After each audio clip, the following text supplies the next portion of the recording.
उत्तर प्रदेश में प्रायः करके सभी तीर्थंकर भगवंतों की जन्म कल्याणक भूमियां हैं। कुछ बाहर हैं, लेकिन जन्म तो सभी उत्तर भारत में हुए हैं। निर्वाण संमेद शिखर पूर्वांचल में और कुछ तीर्थंकरों के अन्य स्थानों पर। सारे तीर्थंकर उत्तर भारत में हुए और सारे प्रसिद्ध दिगंबर जैनाचार्य दक्षिण भारत में हुए। दक्षिण भारत में भले ही प्रसिद्ध आचार्य हुए हैं, लेकिन उन आचार्यों की प्रसिद्धि भी उत्तर भारत में आने पर ही हुई है। आचार्य कुंद कुंद स्वामी ने पूरे देश में विहार किया। उमा स्वामी पूज्यपाद स्वामी ने पूरे देश में विहार किया। समंत भद्र आचार्य महाराज ने पूरे देश में विहार किया। वर्तमान में देखो तो आचार्य शांति सागर जी दक्षिण से, वीर सागर शिव सागर महाराष्ट्र से, ज्ञान सागर जी राजस्थान से, आचार्य देशभूषण जी कर्नाटक से, आचार्य विद्यानंद जी कर्नाटक से, आचार्य धर्म सागर जी महाराज राजस्थान से और स्वयं आचार्य विद्यासागर जी महाराज कर्नाटक बेलगांव सदलगा से। इन बड़े आचार्यों का जन्म भले कर्नाटक में हुआ, लेकिन उनकी प्रभावना उत्तर भारत में आने पर बढ़ी। उत्तर भारत में आने पर बढ़ी।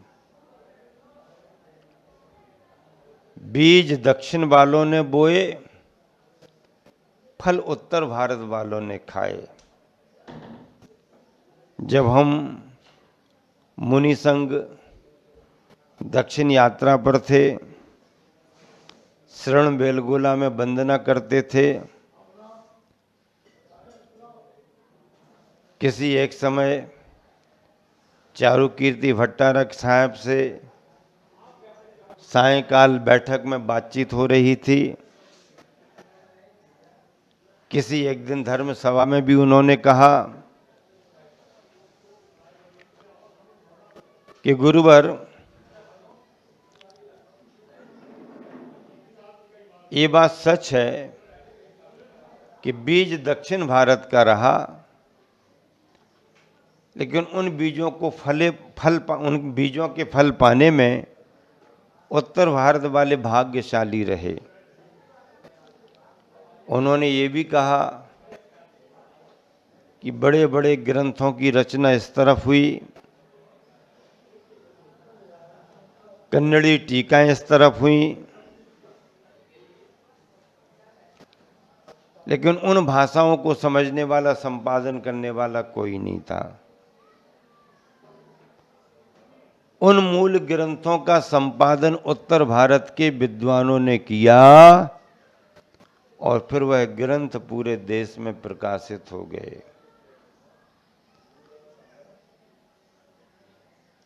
ऐसा उन्होंने कहा।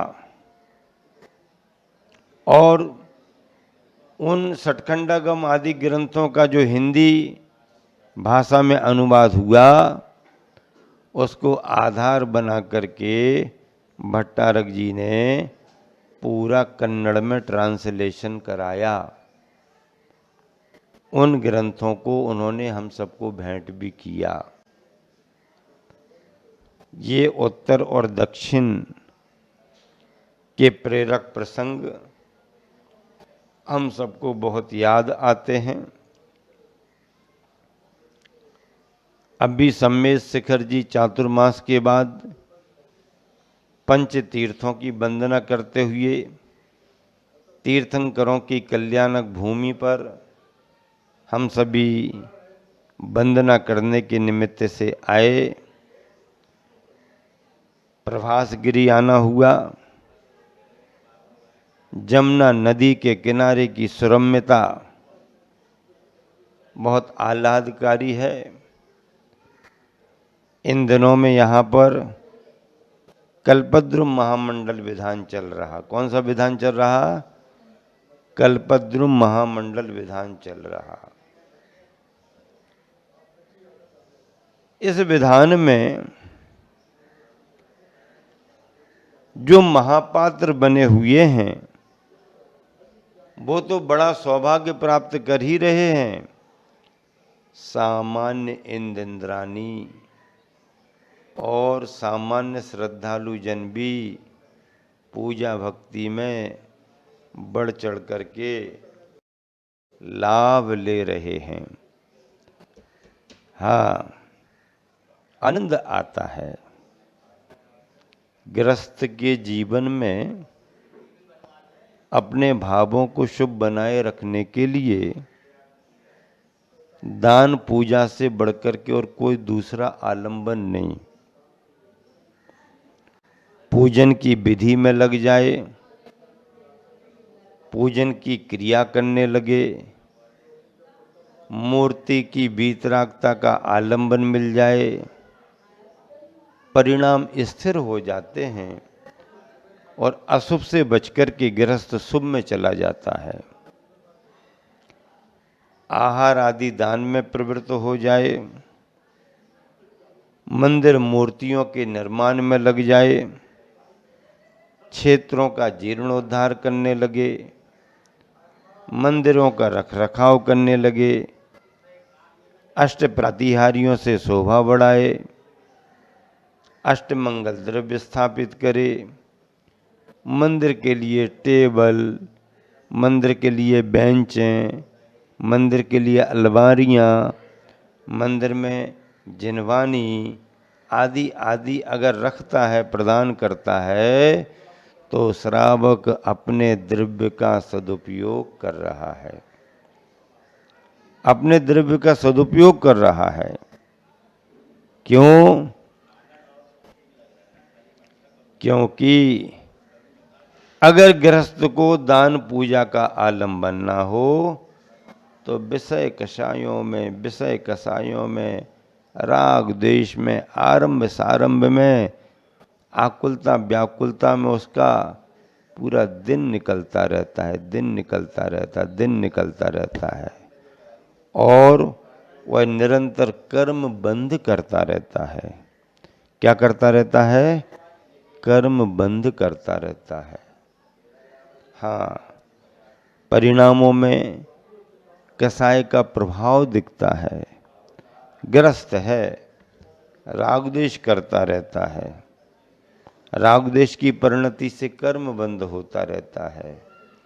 इसीलिए ऐसे रागद्वेष से बचने के लिए, विषय कसाय के भावों से बचने के लिए, अशुभ भावों से बचने के लिए, परिणामों को शुभ बनाने के लिए इस कलिकाल पंचम काल में गृहस्थों को आचार्यों ने दान पूजा का धर्म बताया है। क्या बताया है? दान पूजा, दान पूजा, दान पूजा, दान पूजा, दान पूजा, दान पूजा, दान पूजा। पूजा करो, पूजा करो, विधान करो, पूजा करो, विधान करो, दान दो।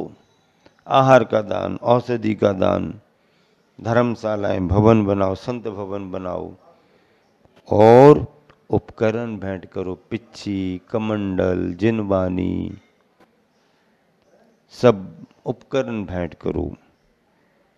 ये मोक्ष मार्ग में उपकारक होते हैं, इसलिए उपकरण कहलाते हैं। ऐसे प्रभासगिरी क्षेत्र पर कल्पद्रुम महामंडल विधान चल रहा है। महापात्रों का उत्साह देखते ही बनता है। उनकी उम्र देखो, बूढ़े बूढ़े बूढ़े बूढ़े, भारी भरकम शरीर, उठते बैठते नहीं बनता, लेकिन सुबह सुबह जल्दी उठ करके आ जाते। दिन भर ये करो वो करो, ऐसा करो वैसा करो, शाम को आरती भक्ति करो और व्यवस्थाएं बनाते बनाते थक करके सो जाते हैं, और सुबह जल्दी उठो जल्दी उठो जल्दी उठो, फुर्सत ही नहीं। ऐसा लगता है जैसे उनका घर छूट गया हो। कोई समाचार कोई विकल्प आता भी है तो तुरंत टाल देते हैं, विधान चलने दो, पूजन चलने दो। ऐसी प्रभावना का वातावरण, क्षेत्र की विशुद्धता बहुत आनंददायी लग रही है।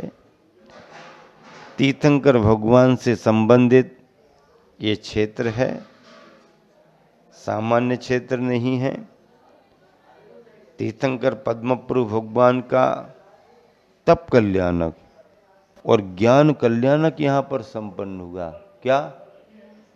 दो कल्याणक, तप कल्याणक और ज्ञान कल्याणक, दो कल्याणक। ज्ञान कल्याणक होने का मतलब क्या? घातिया कर्म उनके नष्ट हो चुके, अनंत चतुष्टय की प्राप्ति हो गई, अरहंत सर्वज्ञ भगवान वो बन गए। अब वह दिव्यता को प्राप्त हैं, लोकालोक उनके ज्ञान में झलक रहा है और उनका दिव्य उपदेश भव्य जीवों के लिए होता है। दिव्य उपदेश होता है। सभी प्राणी समानता के भाव से दिव्य ध्वनि का अमृत पान करते हैं। सभी प्राणी, 12 सभाएं रहती हैं समूह शरण में, 4 इंद्रादि देवगणों की, 4 सभाएं इंद्रानियां देवियों की, 8 सभाएं हो जाती हैं। फिर मुनि महाराज गणधर की, गणधर पर में गणधरों के साथ मुनि राजों की सभा, आरिकाओं की सभा, चक्रवर्ती और एलक क्षुल्लक आदि उत्कृष्ट श्रावकों की सभा, त्रियंचों की सभा। सभी प्राणी शांत भाव से समूह शरण में बैठ जाते हैं। नारकी जीव नहीं आ पाते। कौन जीव नहीं आ पाते? नारकी जीव नहीं आ पाते। क्यों? क्योंकि नारकियों का आवागमन नहीं। स्वर्ग के देवों का आवागमन होता है, नारकियों का आवागमन नहीं। नारकी जीव निकल करके नहीं आ सकते, वो तो जहां हैं वहीं रहेंगे। समूह शरण में 2 इंद्री, 3 इंद्री, 4 इंद्री, असंगी, पंचेंद्री आदि नहीं जाते हैं, संगी मन वाले ही जाते हैं। भगवान का उपदेश सुनने की पात्रता उन्हीं को है।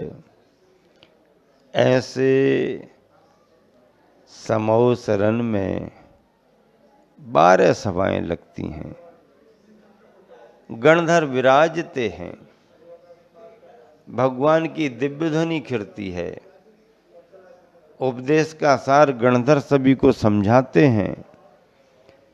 ऐसे मंगलकारी धर्मोपदेश का लाभ सभी प्राणी लेते हैं। इस स्थान पर भगवान का धर्मोपदेश हुआ और जब उन्होंने विहार किया होगा तो समस्त आर्यावर्त में भी उनका धर्मोपदेश हुआ होगा। कितनी बड़ी बात है। ऐसे प्रवासगिरी क्षेत्र के इस कल्पद्रुम महामंडल विधान में सुबह शाम सबका उपयोग लगा हुआ है। न खाने की चिंता, न सोने का समय, सब भूल गए लोग। धर्म ध्यान, धर्म ध्यान, धर्म ध्यान, धर्म ध्यान। आज बालिका मंडल ने पड़गाहन किया। 15-20 बालिकाएं, सब पढ़ने वाली बालिकाएं, शुद्ध वस्त्र पहने, साड़ियां पहनी, खुद अपने हाथ से चौके में काम किया। पड़गाहन उनको मिला, कैसे परिक्रमा लगाई जाती है, कैसे पूजा की जाती है, कैसे शुद्धि बोली जाती है, कैसे सावधानी रखी जाती है, कैसे आहार दान दिया जाता है, कैसे शोधन किया जाता है। सब देख रही, सब सीख रही, सब सुन रही, समझ रही। इसका फायदा क्या है? इसका फायदा ये है कि वह बच्चे संस्कारित हो जाते हैं। आहार के बाद में वो सब बैठे और उन्होंने कहा, महाराज जी आज आहार दान दिया है, कोई नियम दो। तो मैंने सारे नियम गौण करते हुए केवल उनको 2 नियम दिए। क्या नियम दिए? हमने कहा बाकी सब गौण हैं, तुम्हारे लिए सबसे बड़े 2 नियम। कौन से महाराज जी?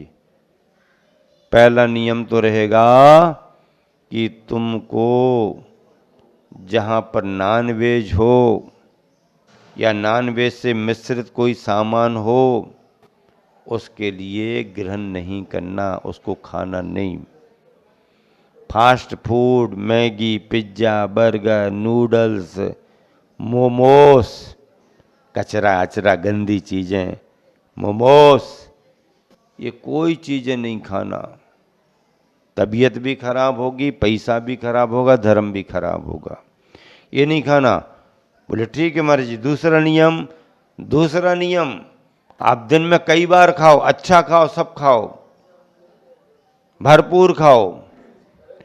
लेकिन दूसरा नियम यह है कि जिस कुल में तुमने जन्म लिया है, उस कुल में ही तुम्हारा मरण हो। जिस कुल में जन्म लिया उसी में मरण हो। जैन कुल में तुमने जन्म लिया है, जैन कुल को छोड़ करके जाना नहीं। जैन कुल में ही रहते रहते तुम्हारा मरण भी हो, ये तुम्हारा नियम होना चाहिए। सभी ने नियम लिया, प्रसन्नता से मैंने भरपूर आशीर्वाद दिया।